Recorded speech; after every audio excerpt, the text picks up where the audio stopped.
superior.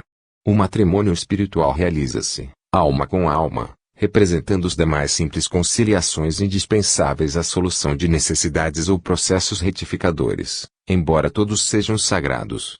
E assim construímos nosso novo lar, na base da fraternidade legítima, acrescentou o dono da casa.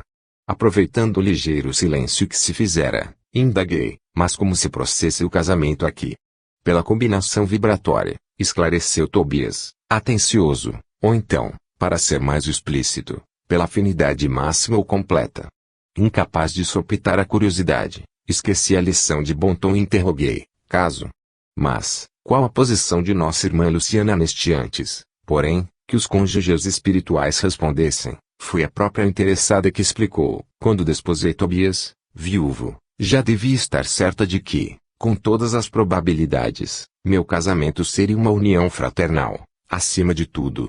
Foi o que me custou a compreender. Aliás, é lógico que, se os consortes padecem inquietação, desentendimento, triste, estão unidos fisicamente, mas não integrados no matrimônio espiritual. Queria perguntar mais alguma coisa, entretanto, não encontrava palavras que revelassem a ausência de impertinente discrição.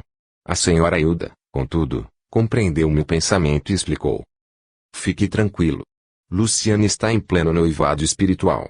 Seu nobre companheiro de muitas etapas terrenas precedeu há alguns anos, regressando ao círculo carnal. No ano próximo, ela seguirá igualmente ao seu encontro. Creio que um momento feliz será em São Paulo.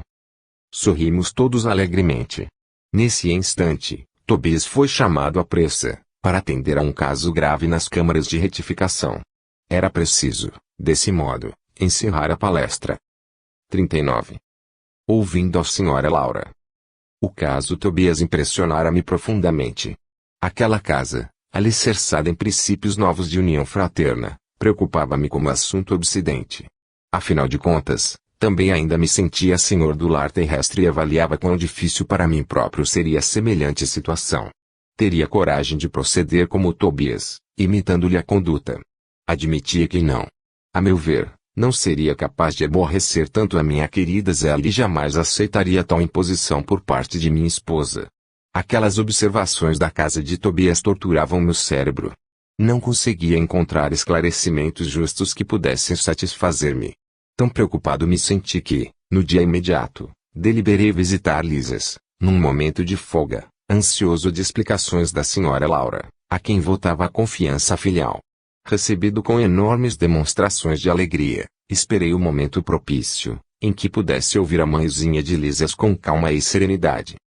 Depois de se ausentarem os jovens, a caminho de entretenimentos habituais, expus a generosa amiga o problema que me apoquentava, não sem natural acanhamento. Ela sorriu, com a grande experiência da vida, e começou a dizer, você fez bem em trazer a questão ao nosso estudo recíproco. Todo problema que torture a alma pede cooperação amiga para ser resolvido. E depois de ligeira pausa, prosseguiu, atenciosa, o caso Tobias é apenas um dos inumeráveis que conhecemos aqui em outros núcleos espirituais, que se caracterizam pelo pensamento elevado. Mas, choca-nos o sentimento, não é verdade? Atalhei com interesse. Quando nos atemos aos pontos de vista propriamente humanos, essas coisas dão até para escandalizar. Entretanto, meu amigo, é necessário, agora, sobrepormos a tudo os princípios de natureza espiritual. Nesse sentido, André, precisamos compreender o espírito de sequência que rege os quadros evolutivos da vida. Se atravessamos longa escala de animalidade, é justo que essa animalidade não desapareça de um dia para outro. Empregamos muitos séculos para emergir das camadas inferiores. O sexo participa do patrimônio de faculdades divinas, que demoramos a compreender.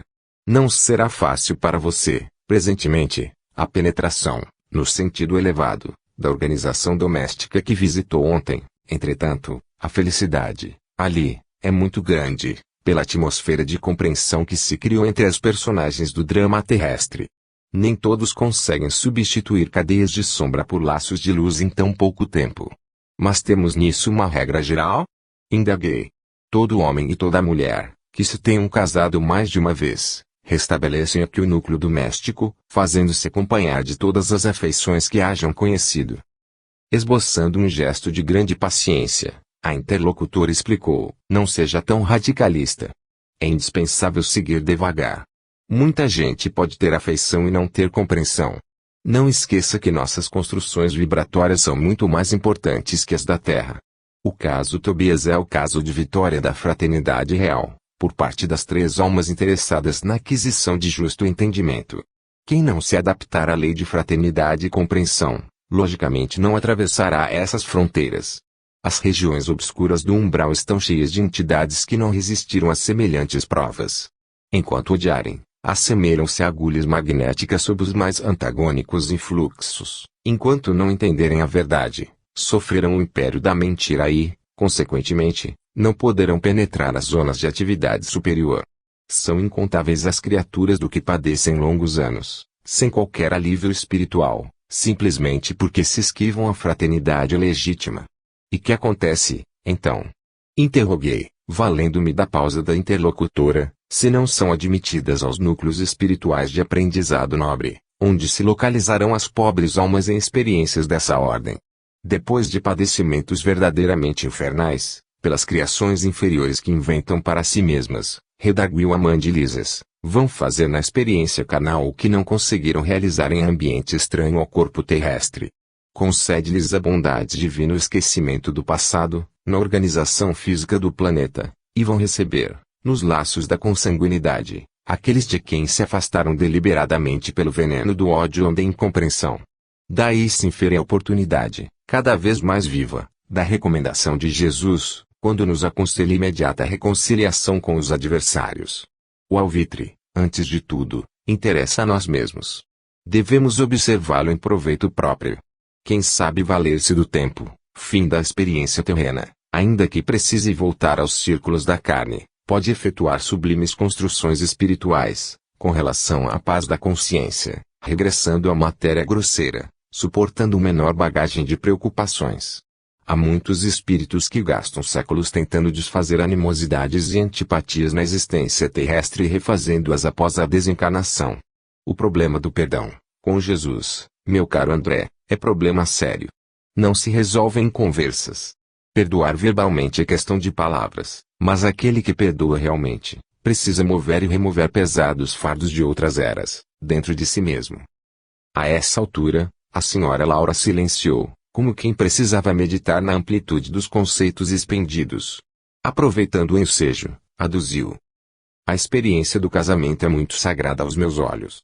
A interlocutora não se surpreendeu com a afirmativa e obtemperou. Aos espíritos ainda em simples experiência animal, nossa conversação não interessa, mas, para nós, que compreendamos a necessidade da iluminação com o Cristo, é imprescindível destacar, não só a experiência do casamento, mas toda experiência de sexo, por afetar profundamente a vida da alma.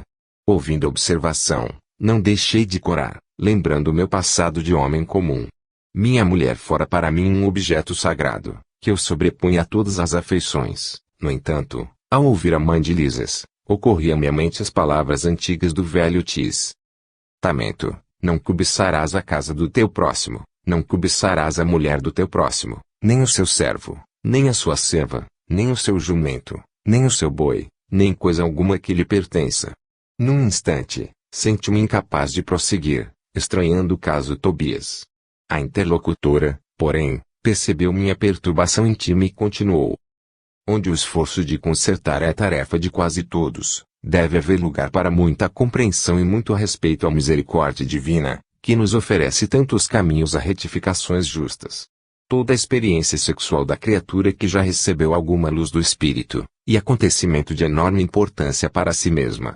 É por isso que o entendimento fraterno precede a qualquer trabalho verdadeiramente salvacionista. Ainda há pouco tempo eu vi um grande instrutor no Ministério da Elevação assegurar que, se pudesse, iria materializar-se nos planos carnais, a fim de dizer aos religiosos, em geral, que toda caridade, para ser divina, precisa apoiar-se na fraternidade. Nessa altura, a dona da casa convidou-me a visitar Heloísa, ainda recolhida ao interior doméstico, dando a entender que não desejava explanar outras minudências sobre o assunto, e depois de verificar as melhoras crescentes da jovem recém-chegada do planeta, voltei às câmaras de retificação, mergulhado em profundas cogitações. Agora não mais me preocupava a situação de Tobias, nem as atitudes de Hilda e Luciana. Impressionava-me, sim, a imponente questão da fraternidade humana. 40. Quem semeia colherá. Eu não sabia explicar a grande atração pela visita ao departamento feminino das câmaras de retificação. Falei a Narcisa, do meu desejo, prontificando-se ela a satisfazer-me. Quando o pai nos convoca a determinado lugar, disse, bondosa, é que lá nos aguarda alguma tarefa. Cada situação, na vida, tem finalidade definida. Não deixe de observar este princípio em suas visitas aparentemente casuais. Desde que nossos pensamentos visem a prática do bem, não será difícil identificar as sugestões divinas. No mesmo dia, a enfermeira acompanhou-me, à procura de Nemésia, prestigiosa cooperadora naquele setor de serviço. Não foi difícil encontrá-la. Filas de leitos muitos alvos e bem cuidados exibia mulheres, que mais se assemelhavam a frangalhos humanos. Aqui e ali, gemidos lancinantes, acolá, angustiosas exclamações. Nemésia, que se caracterizava pela mesma generosidade de Narcisa, falou com bondade. O amigo deve estar agora habituado a estes cenários. No departamento masculino a situação é quase a mesma. E, fazendo um gesto significativo à companheira, acentuou, Narcisa, faço o obséquio de acompanhar nosso irmão e mostrar os serviços que julgar convenientes ao aprendizado dele. Fiquem à vontade. Minha amiga e eu comentávamos a vaidade humana, sempre atida aos prazeres físicos, enumerando observações e ensinamentos, quando atingimos o pavilhão 7. Localizavam-se ali algumas dezenas de mulheres, em leitos separados, um a um, a regular distância. Estudava eu a fisionomia das enfermas, quando fixei alguém que me despertou mais viva atenção. Quem seria aquela mulher amargurada, de aparência original? Velhice que parecia prematura tipificava-lhe o semblante, em cujos lábios pairava um ricto, misto de ironia e resignação. Os olhos, embaciados e tristes, mostravam-se defeituosos. Memória inquieta, coração oprimido, em poucos instantes localizei-a no passado. Era Elisa. Aquela mesma Elisa que conhecera nos tempos de rapaz. Estava modificada pelo sofrimento, mas não podia ter quaisquer dúvidas. Lembrei, perfeitamente, o dia em que ela, humilde, penetrara em nossa casa levada por velha amiga de minha mãe, que aceitou as recomendações trazidas, admitindo-a para os serviços domésticos. A princípio, o ritmo comum, nada de extraordinário. Depois, a intimidade excessiva, de quem abusa da faculdade de mandar e da condição de servir alguém. Elisa pareceu-me bastante leviana, e, quando a sós comigo, comentava sem escrúpulos certas aventuras da sua mocidade, agravando com isso a irreflexão de nossos pensamentos. Recordei o dia em que minha genitora me chamou a conselhos justos. Aquela intimidade, dizia, não ficava bem. Era razoável que dispensássemos a serva generosidade afetuosa, mas convinha pautar nossas relações com sadio critério. Entretanto, estouvadamente, levarei-o muito longe em nossa camaradagem. Sob enorme angústia moral, abandonou Elisa, mais tarde, a nossa casa, sem coragem de me lançar em rosto qualquer acusação. E o tempo passou, reduzindo o fato, em meu pensamento, a episódio fortuito da existência humana. No entanto, o episódio, como alguma coisa da vida, estava também vivo. À minha frente tinha a Elisa, agora, vencida e humilhada. Por onde vivera a mísera criatura, tão cedo atirada a doloroso capítulo de sofrimentos? Donde vinha? Ah! Naquele caso, não me defrontava o Silveira, perto de quem pudera repartir o débito com meu pai. A dívida, agora, era inteiramente minha. Cheguei a tremer, envergonhado da exumação daquelas reminiscências, mas, qual criança ansiosa de perdão pelas faltas cometidas, dirigi-me a Narcisa, pedindo orientação. Eu mesmo me admirava da confiança que aquelas santas mulheres me inspiravam. Talvez nunca tivesse coragem de pedir ao ministro Clarencio as elucidações que pedira a mãe de Lísias e, possivelmente, outra seria minha conduta naquele instante, se tivesse Tobias a meu lado. Considerando que a mulher generosa e cristã é sempre mãe, voltei-me para a enfermeira, confiando mais que nunca. Narcisa, pelo olhar que me endereçou, parecia tudo compreender. Comecei a falar, contendo pranto, mas, a certa altura da confissão penosa, minha amiga obtemperou. Não precisa continuar. Adivinha o epílogo da história. Não se entregue a pensamentos destrutivos. Conheço o seu martírio moral, de experiência própria. Entretanto, se o Senhor permitiu que reencontrasse agora esta irmã, é que já o considera em condições de resgatar a dívida. Vendo a minha indecisão, prosseguiu, não tema. Aproxime-se dela e reconforte. Todos nós, meu irmão, encontramos no caminho os frutos do bem ou do mal que semeamos. Esta afirmativa não é frase doutrinária, é realidade universal. Tenho colhido muito proveito de situações iguais a esta. Bem-aventurados os devedores em condições de pagar. E, percebendo minha resolução firme de empreender o necessário ajuste de contas, acentuou, vamos, mas não se dê a conhecer, por enquanto. Faça-o, depois de beneficiá-la com êxito. Isso não será difícil, pelo fato de continuar ela em cegueira quase completa, temporariamente. Pelas forças que envolvem, noto-lhe a triste característica das mães fracassadas e das mulheres de ninguém. Aproximamo-nos. Tomei a iniciativa da palavra confortadora. Elisa identificou-se, dando o próprio nome e prestando, de boa vontade, outras informações. Havia 3 meses que fora recolhida às câmaras de retificação. Interessado em castigar a mim mesmo, diante de Narcisa, para que a lição me penetrasse na alma com caracteres indeléveis, perguntei, e sua história, Elisa? Deve ter sofrido muito. Sentindo a inflexão afetuosa da pergunta, sorriu, muito resignada, e desabafou, para que lembrar coisas tão tristes. As experiências dolorosas ensinam sempre, objetei. A infeliz, que apresentava profunda modificação moral, meditou alguns momentos, como quem concatenava ideias, e falou, minha experiência foi a de todas as mulheres doidivanas que trocam o pão bendito do trabalho pelo fel venenoso da ilusão. Nos tempos da mocidade distante, como filha de um lar paupérrimo, vali-me do emprego em casa de abastado comerciante, onde a vida me impôs imensa transformação. Esse negociante tinha um filho, tão jovem quanto eu, e depois da intimidade estabelecida entre nós, quando toda reação de minha parte seria inútil, esqueci criminosamente que Deus reserva o trabalho a todos os que amem a vida sã, por mais faltosos que tenham sido, e entreguei-me a experiências dolorosas, que não preciso comentar. Conheci, de perto, o prazer, o luxo, o conforto material e, em seguida, o horror de mim mesma, a sífilis, o hospital, o abandono de todos, as tremendas desilusões que culminaram na cegueira e na morte do corpo. Errei, muito tempo, em terrível desespero, mas, um dia, tanto roguei o amparo da Virgem de Nazaré, que mensageiros do bem me recolheram por amor ao seu nome, trazendo-me a esta casa de abençoada consolação. Comovidíssimo até as lágrimas, perguntei, e ele? Como se chama o homem que a fez tão infeliz? Ouvia então, pronunciar meu nome e de meus pais. E você odeia? Indaguei, acabrunhado. Ela sorriu tristemente e respondeu, no período do meu sofrimento anterior, amaldiçoava-lhe a lembrança, nutrindo por ele um ódio mortal, mas a irmã Nemésia modificou-me. Para odiá-lo, tenho de odiar a mim mesma. No meu caso, a culpa deve ser repartida.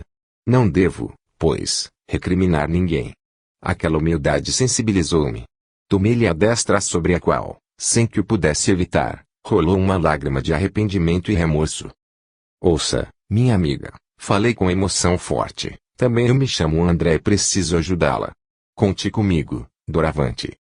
E sua voz, disse Elisa, ingenuamente, parece a dele. Pois bem, continuei, comovido, até agora, não tenho propriamente uma família em nosso lar.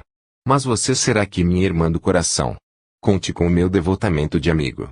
No semblante da sofredora, um grande sorriso parecia uma grande luz.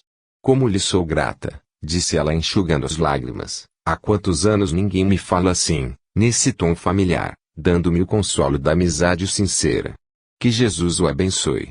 Nesse instante, quando minhas lágrimas se fizeram mais abundantes, Narcisa tomou minhas mãos, maternalmente, e repetiu, que Jesus o abençoe. 41. Convocados à luta. Nos primeiros dias de setembro de 1939, nosso lar sofreu, igualmente, o choque por que passaram diversas colônias espirituais, ligadas à civilização americana. Era a guerra europeia, tão destruidora nos círculos da carne, quão perturbadora no plano do espírito. Entidades numerosas comentavam os empreendimentos bélicos em perspectiva, sem disfarçarem o imenso terror de que se possuíam. Sabia-se, desde muito, que as grandes fraternidades do Oriente suportavam as vibrações antagônicas da nação japonesa, experimentando dificuldades de vulto. Anotavam-se, porém, agora, fatos curiosos de alto padrão educativo. Assim como os nobres círculos espirituais da velha Ásia lutavam em silêncio, preparava-se nosso lar para o mesmo gênero de serviço. Além de valiosas recomendações, no campo da fraternidade e da simpatia, determinou o governador tivéssemos cuidado na esfera do pensamento, preservando-nos de qualquer inclinação menos digna, de ordem sentimental. Reconheci que os espíritos superiores, nessas circunstâncias, passam a considerar as nações agressoras não como inimigas, mas como desordeiras e cuja atividade criminosa é imprescindível reprimir.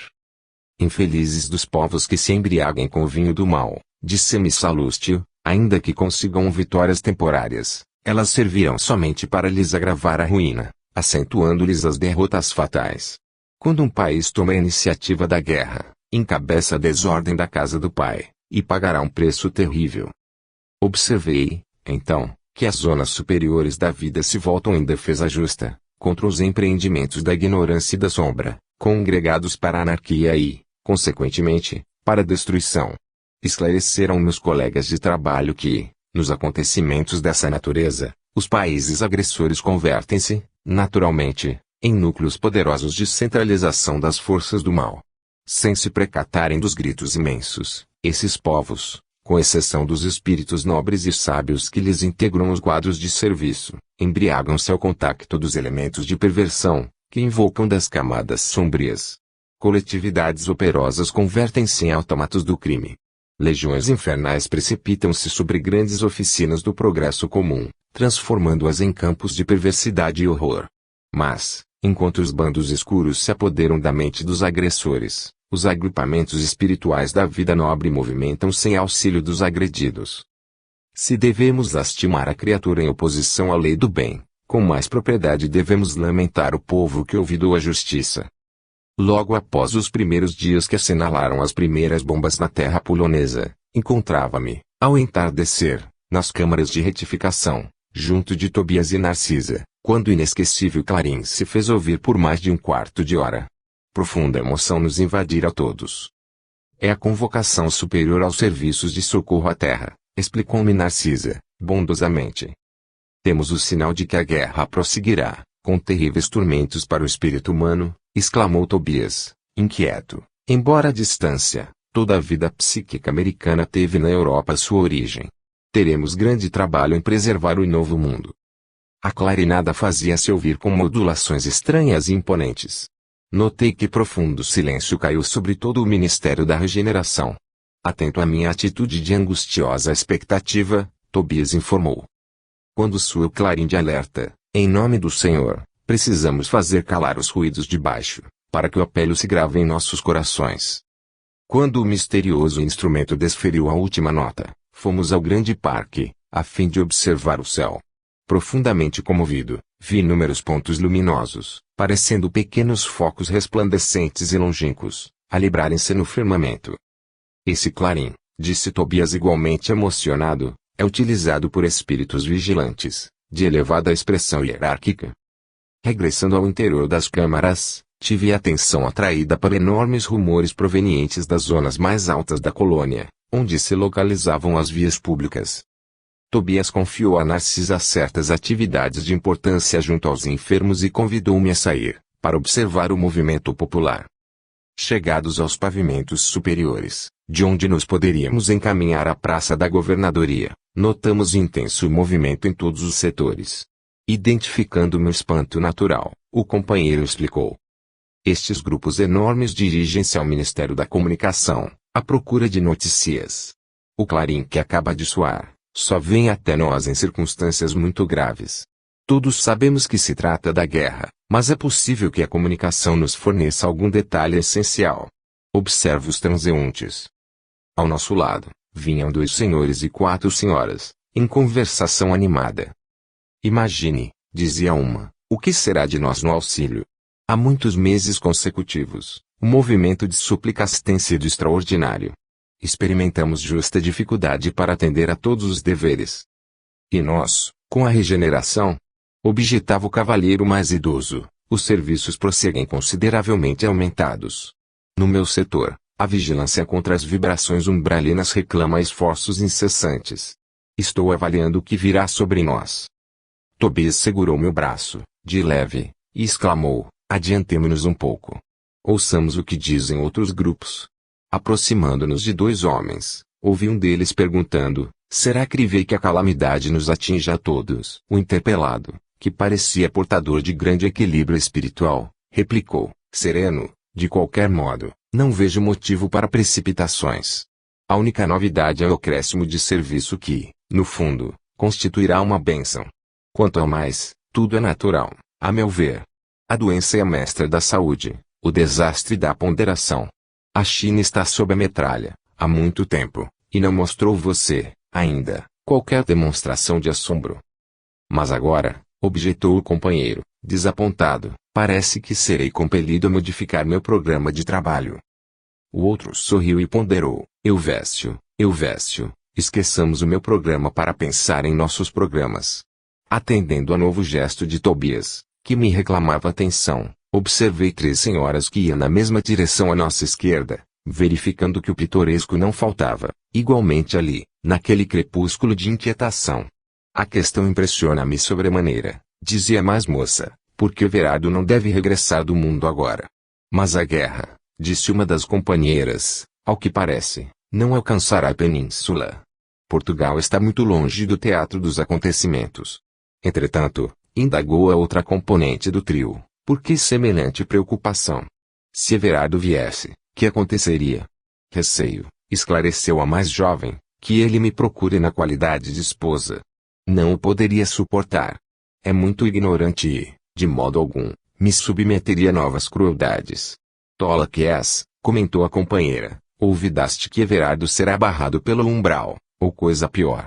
Tobias, sorrindo, informou, ela teme a libertação de um marido imprudente e perverso.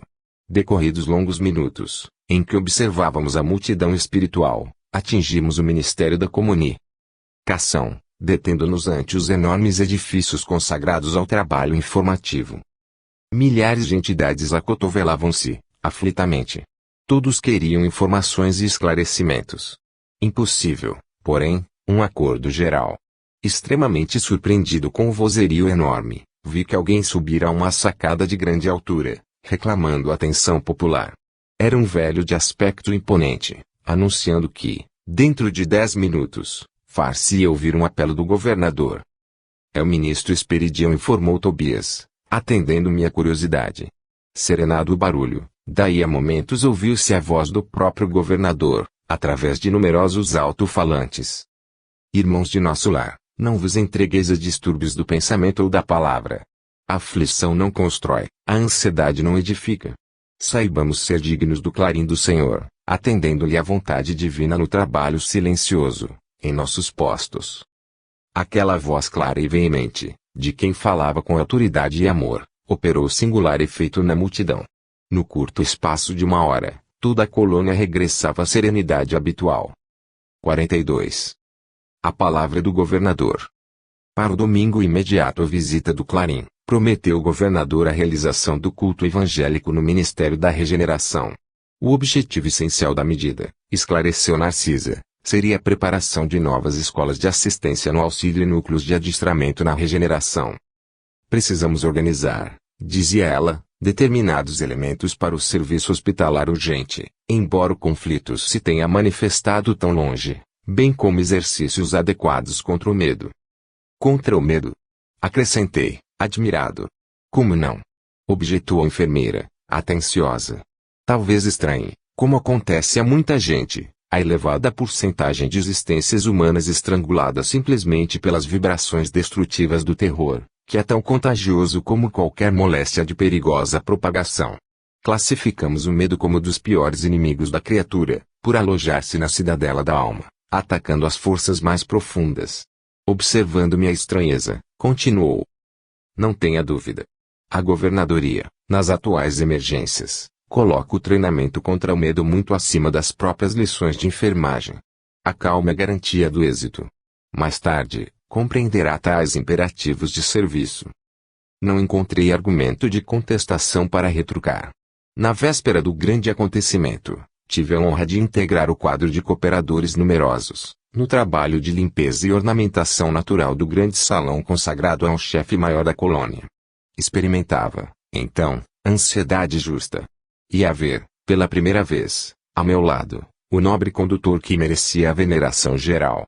Não me sentia sozinho em semelhante expectativa, porque havia inúmeros companheiros nas minhas condições.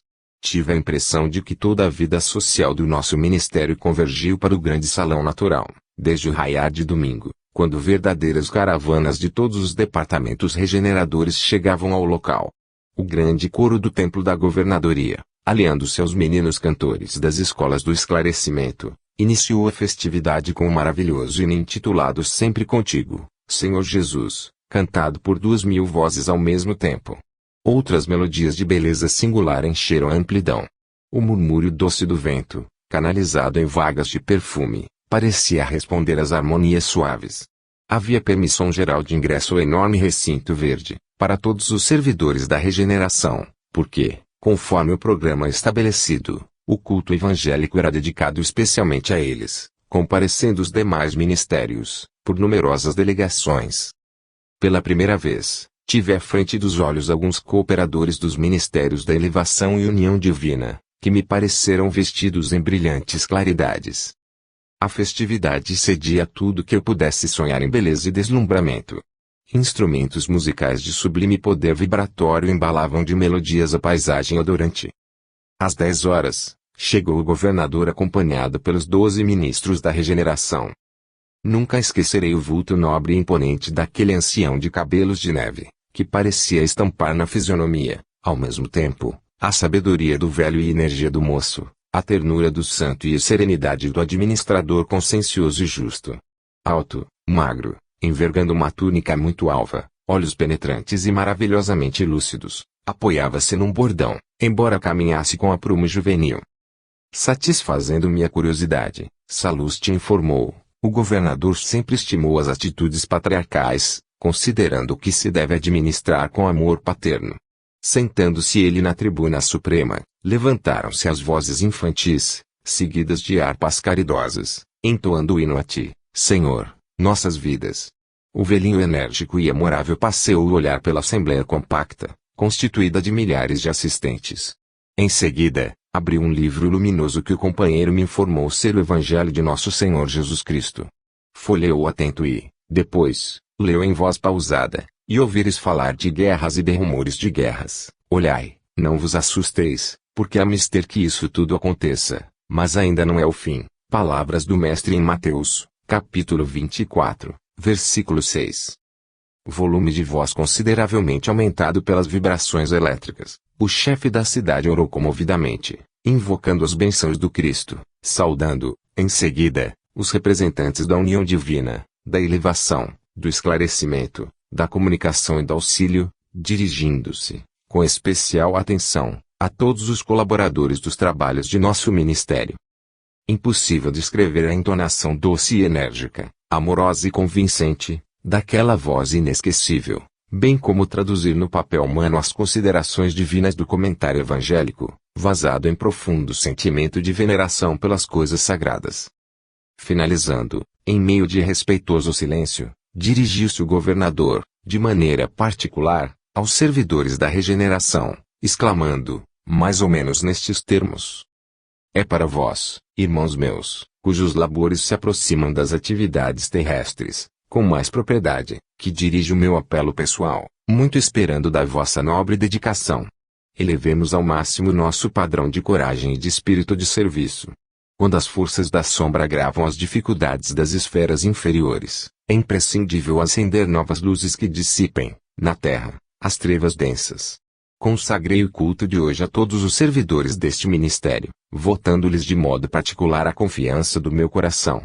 Não me dirijo, pois, neste momento, aos nossos irmãos cujas mentes já funcionam em zonas mais altas da vida, mas a vós outros, que trazeis nas sandálias da recordação os sinais da poeira do mundo, para exalçar a tarefa gigantesca. Nosso lar precisa de 30.000 servidores adestrados no serviço defensivo, 30.000 trabalhadores que não meçam necessidade de repouso, nem conveniências pessoais, enquanto perdurar nossa batalha com as forças desencadeadas do crime e da ignorância.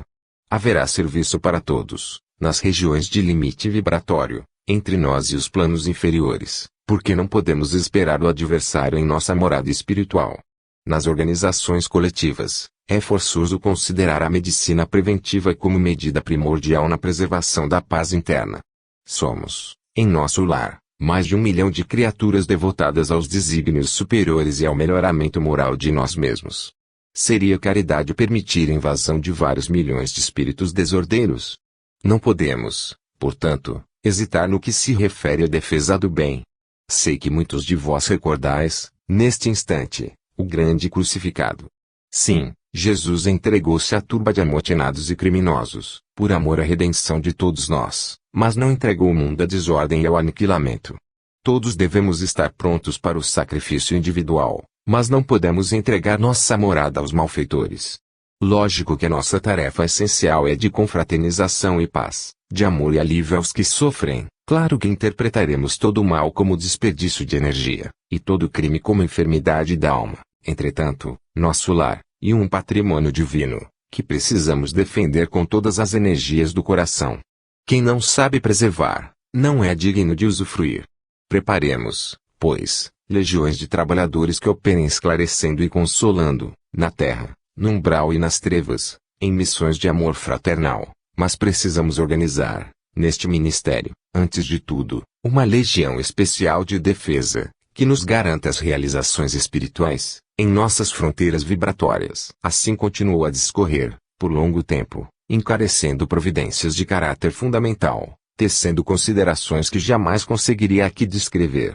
Ultimando os comentários, repetiu a leitura do versículo de Mateus, invocando, de novo, as bênçãos de Jesus e as energias dos ouvintes, para que nenhum de nós recebesse dádivas em vão.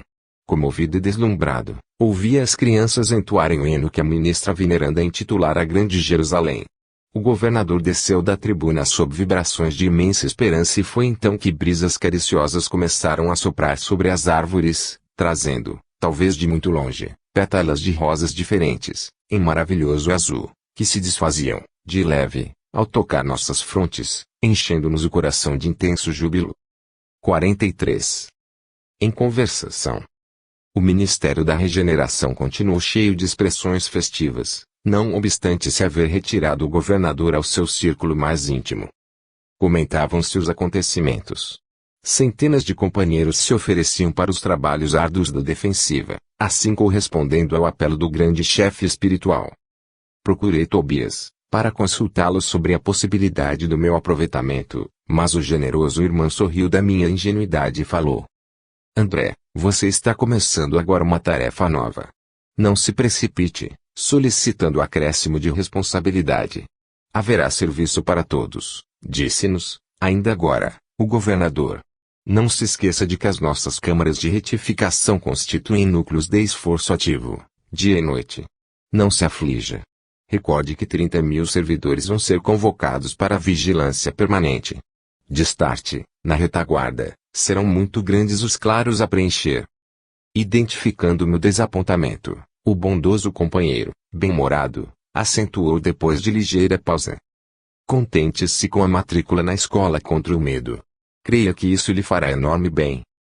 Nesse ínterim, recebi grande abraço de Lisas, que integrara, na festa, a deputação do Ministério do Auxílio. Com a licença de Tobias, retirei-me em companhia de Lísias para gozar de palestra mais íntima. Conhece você, indagou ele, o ministro Benevenuto, aqui na Regeneração, o mesmo que chegou anteontem da Polônia? Não tenho esse prazer. Vamos ao seu encontro, replicou Lísias, envolvendo-me nas vibrações do seu imenso carinho fraterno. Há muito que tenho a honra de incluí-lo no círculo das minhas relações pessoais. Daí a momentos, estávamos no grande recinto verde, consagrado aos trabalhos desse ministro da Regeneração, que eu apenas conhecia de vista. Numerosos grupos de visitantes permutavam ideias sob a copa das grandes árvores. Lísias conduziu-me ao núcleo maior, onde Benevenuto trocava impressões com diversos amigos, apresentando-me com generosas palavras. O ministro acolheu-me, cortês, admitindo-me na sua roda com extrema bondade. A conversação continuou nos rumos naturais e notei que se discutia a situação da esfera terrestre. Muito doloroso o quadro que vimos, comentava Benevenuto em tom grave. Habituados ao serviço da paz na América, nenhum de nós imaginava o que fosse o trabalho de socorro espiritual nos campos da Polônia. Tudo obscuro, tudo difícil. Não se podem, ali, esperar claridades de fé nos agressores, tampouco na maioria das vítimas, que se entregam totalmente a pavorosas impressões. Os encarnados não nos ajudam, apenas consomem nossas forças. Desde o começo do meu ministério, nunca vi tamanhos sofrimentos coletivos. E a comissão demorou-se muito por lá? Perguntou um dos companheiros com interesse. Todo o tempo disponível, ajuntou o ministro. O chefe da expedição, nosso colega do auxílio, julgou conveniente permanecermos exclusivamente atidos à tarefa, para enriquecermos observações e melhor aproveitar a experiência. Com efeito, as condições não poderiam ser melhores. Acredito que nossa posição está muito distante da extraordinária capacidade de resistência dos abnegados servidores espirituais que ali se encontram de serviço. Todas as tarefas de assistência imediata funcionam perfeitamente, a despeito do ar asfixiante, saturado de vibrações destruidoras.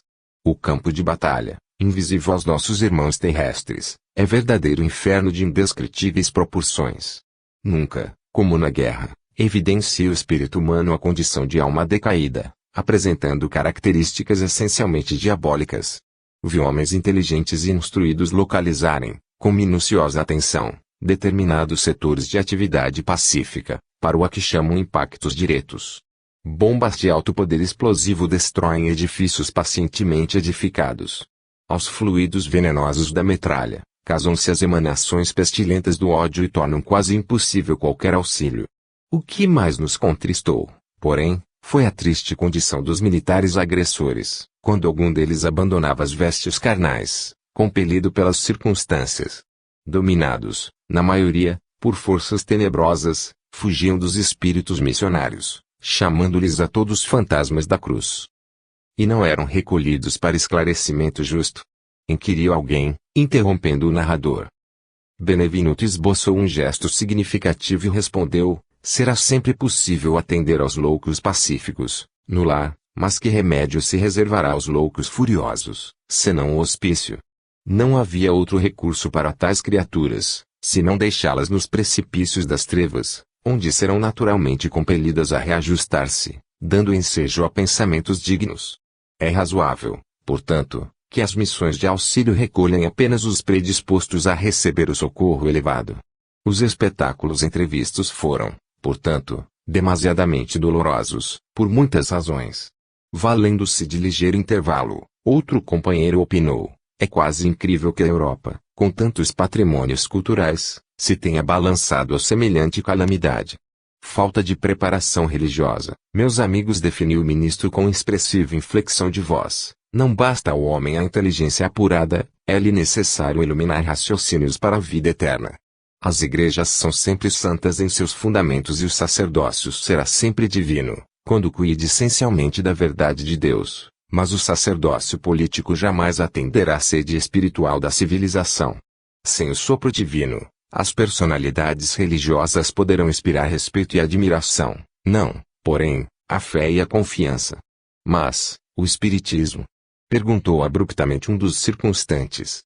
Não surgiram as primeiras florações doutrinárias na América e na Europa, há mais de 50 anos? Não continua esse movimento novo a serviço das verdades eternas? Benevenuto sorriu, esboçou um gesto extremamente significativo e acrescentou: o Espiritismo é a nossa grande esperança e, por todos os títulos, é o consolador da humanidade encarnada, mas a nossa marcha é ainda muito lenta. Trata-se de uma dádiva sublime, para a qual a maioria dos homens ainda não possui olhos de ver. Esmagadora porcentagem dos aprendizes novos aproxima-se dessa fonte divina a copiar antigos vícios religiosos. Querem receber proveitos, mas não se dispõem a dar coisa alguma de si mesmos. Invocam a verdade, mas não caminham ao encontro dela.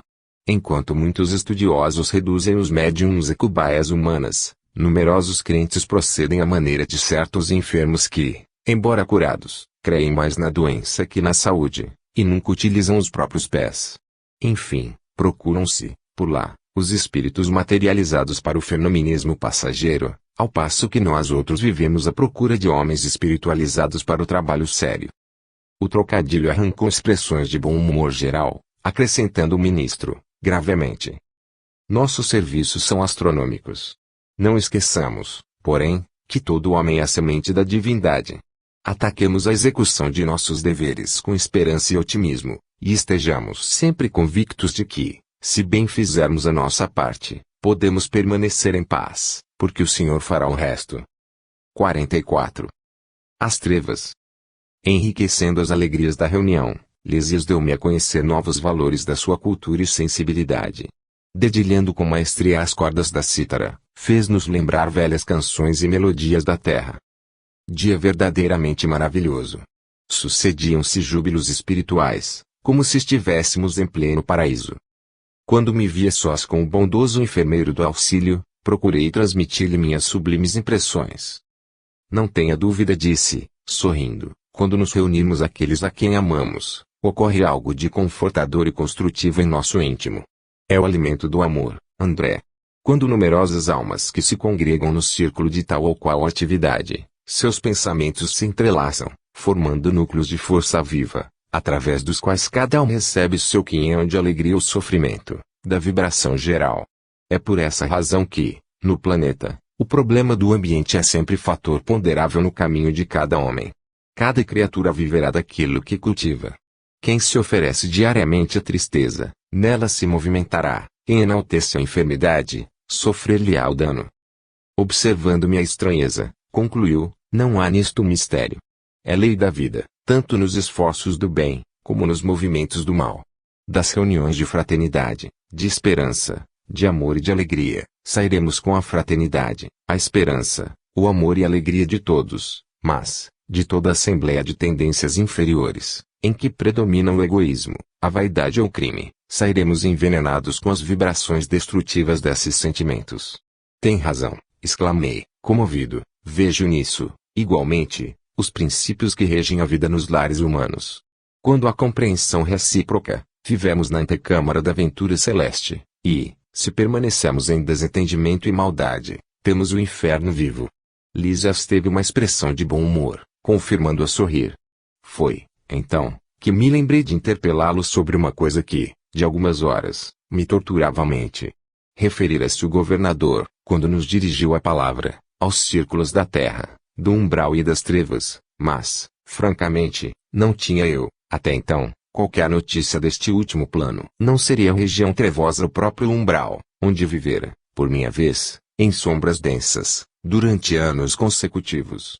Não via, nas câmaras, numerosos desequilibrados e doentes de toda espécie, procedentes das zonas umbralinas. Recordando que Lísias me dera esclarecimentos tão valiosos da minha própria situação, no início da minha experiência em nosso lar, confiei-lhe minhas dúvidas íntimas, expondo-lhe a perplexidade em que me encontrava. Ele esboçou uma fisionomia bastante significativa, e falou. Chamamos trevas as regiões mais inferiores que conhecemos. Considerem as criaturas como itinerantes da vida. Alguns poucos seguem resolutos, visando ao objetivo essencial da jornada. São os espíritos nobilíssimos, que descobriram a essência divina em si mesmos, marchando para o alvo sublime, sem vacilações.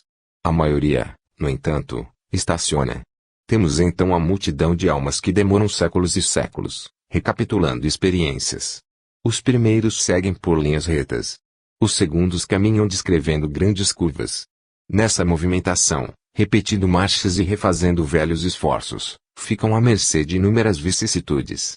Assim é que muitos costumam perder-se em plena floresta da vida, perturbados no labirinto que tracejam para os próprios pés. Classificam-se, aí, os milhões de seres que perambulam no umbral. Outros, preferindo caminhar às escuras, pela preocupação egoística que os absorve, costumam cair em precipícios, estacionando no fundo do abismo por tempo indeterminado.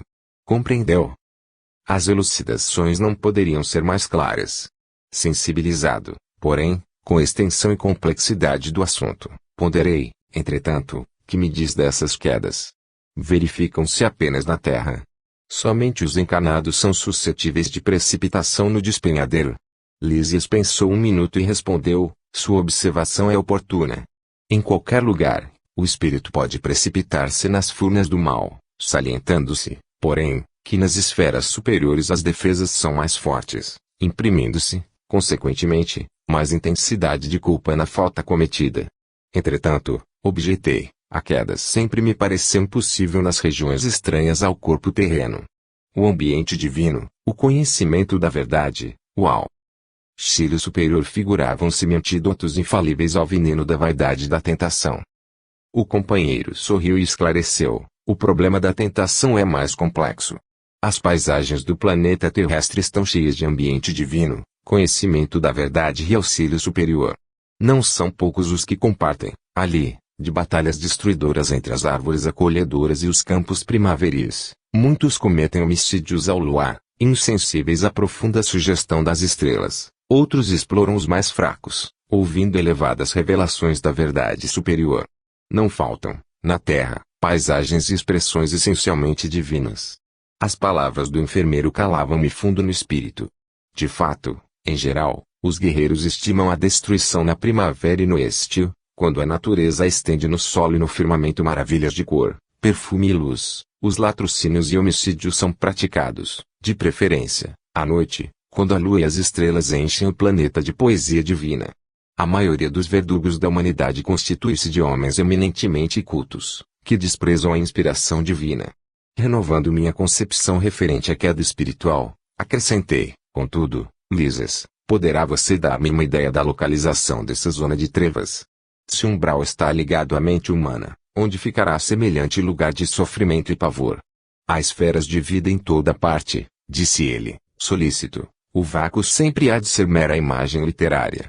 Em tudo há energias viventes e cada espécie de seres funciona em determinada zona da vida.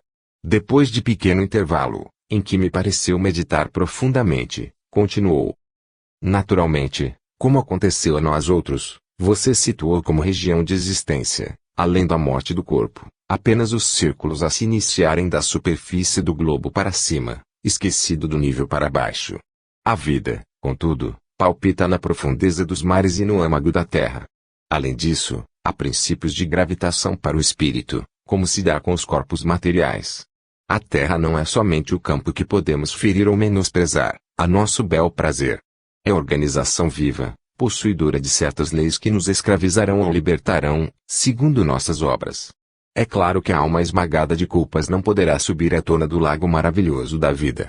Resumindo, devo lembrar que as aves livres ascendem às alturas, as que se embaraçam no cipoal sentem-se tolhidas do voo, e as que se prendem a peso considerável são meras escravas do desconhecido. Percebe? Lises, porém, não precisaria fazer-me esta pergunta. Avaliei, de pronto, o quadro imenso de lutas purificadoras, a desenhar-se ante meus olhos espirituais, nas zonas mais baixas da existência. Como alguém que precisa ponderar bastante, para exprimir-se, o companheiro pensou e concluiu. Qual acontece a nós outros, que trazemos em nosso íntimo superior e o inferior, também o planeta trazem-se expressões altas e baixas, com que corrige o culpado e dá a passagem ao triunfador para a vida eterna. Você sabe, como médico humano, que há elementos no cérebro do homem que lhe presidem o senso diretivo. Hoje, porém, reconhece que esses elementos não são propriamente físicos e sim espirituais, na essência. Quem estime viver exclusivamente nas sombras, embotará o sentido divino da direção. Não será demais, portanto, que se precipite nas trevas, porque o abismo atrai o abismo e cada um de nós chegará ao local para onde esteja dirigindo os próprios passos. 45. No campo da música. À tardinha, Lísias convidou-me para acompanhá-lo ao campo da música. É preciso distrair-se um pouco, André, disse ele, gentil. Vendo-me relutante, acentuou, falarei a Tobias. A própria Narcisa consagrou o dia de hoje ao descanso. Vamos. Eu, porém, observava em mim mesmo singular fenômeno. Não obstante a escassez dos meus dias de serviço, já dedicava grande amor àquelas câmaras. As visitas diárias do ministro Genésio, a companhia de Narcisa, a inspiração de Tobias, a camaradagem dos companheiros, tudo isso me falava particularmente ao espírito. Narcisa, Salustio e eu aproveitávamos todos os instantes de folga para melhorar o interior, aqui e ali, suavizando a situação dos enfermos, que estimávamos de todo o coração, como se fossem nossos filhos. Considerando a nova posição em que me encontrava, acerquei-me de Tobias, a quem o enfermeiro do auxílio dirigiu a palavra com respeitosa intimidade. Recebendo a solicitação, meu iniciador no trabalho anuiu, satisfeito. Ótimo programa. André precisa conhecer o campo da música. E, abraçando-me, não hesite. Aproveite. Volte à noite, quando quiser. Todos os nossos serviços estão convenientemente atendidos. Acompanhei Lisas, reconhecidamente. Atingindo-lhe a residência, no Ministério do Auxílio, tive a satisfação de rever a senhora Laura e informar-me quanto ao regresso da abnegada mãe de Heloísa, que deveria regressar do planeta, na próxima semana.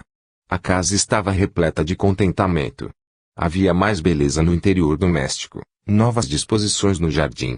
Despedindo-nos, a dona da casa me abraçou e falou, bem-humorada, então, doravante, a cidade terá mais um frequentador para o campo da música. Tome cuidado com o coração. Quanto a mim, ainda ficarei hoje em casa. Vingar-me-ei de vocês, porém, muito breve. Não me demorarei a buscar meu alimento na terra. Em meio da geral alegria, ganhamos a via pública. As jovens faziam-se acompanhar de Polidoro e Estácio, com quem palestravam animadamente. Lisas, a meu lado, logo que deixamos o aeróbus numa das praças do Ministério da Elevação, disse carinhoso, finalmente, vai você conhecer minha noiva, a quem tenho falado muitas vezes a seu respeito. É curioso, observei, intrigado, encontrarmos noivados, também por aqui, como não? Vive o amor sublime no corpo mortal, ou na alma eterna. Lá, no círculo terrestre, meu caro, o amor é uma espécie de ouro abafado nas pedras brutas. Tanto misturam os homens com as necessidades, os desejos e estados inferiores, que raramente se diferenciará a ganga do precioso metal. A observação era lógica. Reconhecendo o efeito benéfico da explicação, prosseguiu. O noivado é muito mais belo na espiritualidade. Não existem véus de ilusão a obscurecer-nos o olhar. Somos o que somos. Lacine e eu já fracassamos muitas vezes nas experiências materiais. Devo confessar que quase todos os desastres do pretérito tiveram origem na minha imprevidência e absoluta falta de autodomínio. A liberdade que as leis sociais do planeta conferem ao sexo masculino, ainda não foi devidamente compreendida por nós outros. Raramente algum de nós a utiliza no mundo em serviço de espiritualização. A miúde, convertemo-la em resvaladouro para a animalidade. As mulheres, ao contrário, têm tido, até agora, a seu favor, as disciplinas mais rigorosas. Na existência passageira, sofrem-nos a tirania e suportam o peso das nossas imposições. Aqui, porém, verificamos o reajustamento dos valores. Só é verdadeiramente livre quem aprende a obedecer. Parece paradoxo e, todavia, é a expressão da verdade. Contudo, indaguei, tem você em mira novos planos para os círculos canais? Nem podia ser de outro modo, explicou ele, pressuroso. Necessito enriquecer o patrimônio das experiências e, além disso, minhas dívidas para com o planeta são ainda enormes. Lacine e eu fundaremos aqui, dentro em breve, nossa casinha de felicidade, crendo que voltaremos à Terra precisamente daqui a uns 30 anos. Havíamos alcançado as cercanias do campo da música. Luzes de indescritível beleza banhavam o extenso parque, onde se ostentavam encantamentos de verdadeiro conto de fadas. Fontes luminosas traçavam quadros surpreendentes, um espetáculo absolutamente novo para mim. Antes que pudesse manifestar minha profunda admiração, Lícia as recomendou bem-humorado. Lacina sempre se faz acompanhar de duas irmãs, as quais, espero faça você as honras de cavalheiro. Mas, Lisas, respondi, reticencioso, considerando minha antiga posição conjugal. Você deve compreender que estou ligado a Zélia. O enfermeiro amigo, nesse instante, riu a valer, acrescentando, era o que faltava. Ninguém quer ferir seus sentimentos de fidelidade. Não creio, no entanto, que a união esponsalícia deva trazer o esquecimento da vida social. Não sabe mais ser o irmão de alguém, André. Ri-me, desconcertado, e nada pude replicar. Nesse momento, atingimos a faixa de entrada, onde Lísias pagou gentilmente o ingresso. Notei, ali mesmo, grande grupo de passeantes, em torno de gracioso coreto, onde um corpo orquestral de reduzidas figuras executava música ligeira. Caminhos marginados de flores desenhavam-se à nossa frente, dando acesso ao interior do parque, em várias direções. Observando minha admiração pelas canções que se ouviam, o companheiro explicou: nas extremidades do campo, temos certas manifestações que atendem ao gosto pessoal de cada